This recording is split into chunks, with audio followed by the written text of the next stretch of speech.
के माना कैनी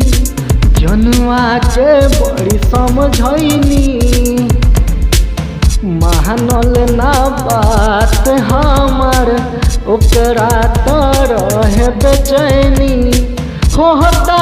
बवाल यही जा सोची सोची जिया घबराता अंगना में गहना पायो छत छिटाता दुआरा हम जनुआ पिटाता दुआरा हम जनुआ पिटाता अंगना में गहना पायो छत छिटाता दुआरा हम जनुआ पिटाता दुआरा हम जनुआ पिटाता रहे माटी कोर तहिए जोड़ जोड़ से रोवत रहे ओढ़नी के कोरवा अपना लोरवा से धोवत रहे माटी कोर तहिए जोड़ जोड़ से रोवत रहे ओढ़नी के कोरवा अपना लोरवा से धोवत रहे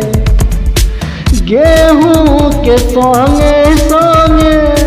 देखो अब घून पीसाता अंगना में कहना पायो छत छिटाता दुआरा हम जनुआ पिटाता दुआरा हम जनुआ पिटाता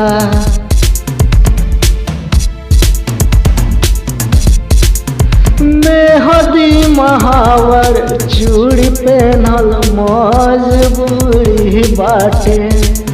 अरे तुलसी से नया भियो कौनो दूरी बाटे मेहदी महावर चूड़ी पहनल मजबूरी बाटे रोशन विश्वास से नया भियो कौन दूरी बाटे भल ही पिया पवन के दिलवा पर नाम लिखाता अंगना में गहना पायो छत छिटाता दुआरा हम जनुआ पिटाता दुआरा हम जनुआ पिटाता अंगना में गहना पायो छत छिटाता दुआरा हम जनुआ पिटाता दुआरा हम जनुआ पिटाता फोन के माना कैनी जनुआ के बड़ी समझैनी मानल ना बात हमार